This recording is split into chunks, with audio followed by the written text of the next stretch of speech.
July the 4th, 2020. All Americans have a very good 4th of July. This is my project, which I'm calling Ding Ho, in honor of my brother Joe.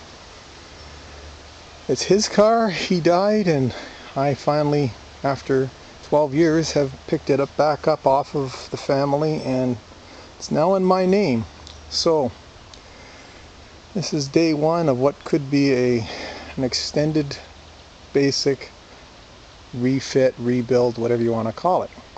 So first thing to go will be these Pontiac rims and tires. I want to put on a set of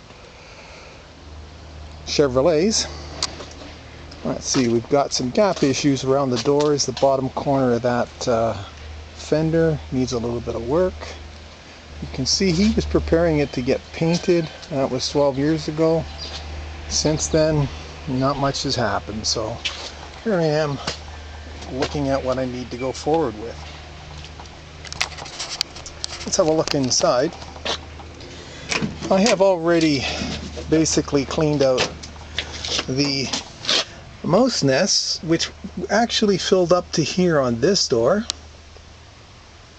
That's all gone now, but it still needs a good deal of cleaning. Looks like the seats may be savable, and I think probably carpet and maybe the door panels.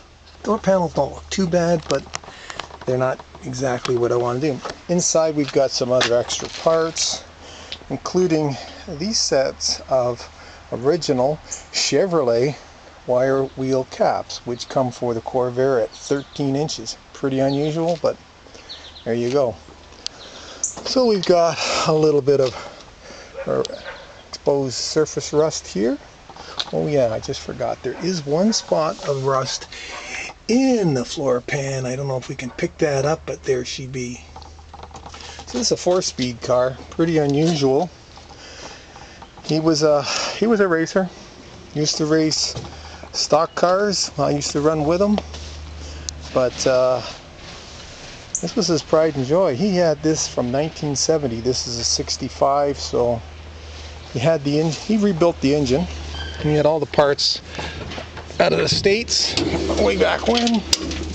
So I've actually had this engine running. He has done this, he's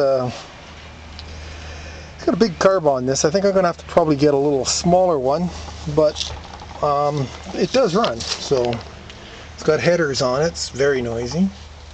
You might see a little bit of interior rust here, but it's all just surface rust. This car's in pretty darn good shape.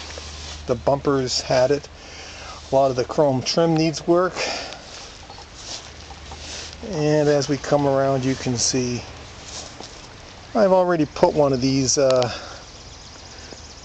Chevrolet wheels on this side. But then again, there's another little issue in there. Well, the doors work well.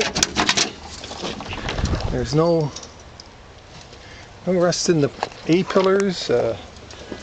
Nothing in the roof. Down here on this fender, a little patch needs done. And there's what I've got to put in.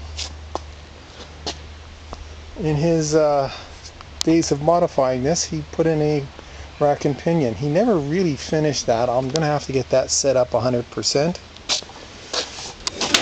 I took off the lock because it was driving me crazy. Inside here, again, all pretty clean. Not much in the way of rust, but I'll be basically getting this scraped up and cleaned up and making her look good. So that's her. And as a tribute to my brother, this is the car I'll be fixing up. Thanks. Talk to you later.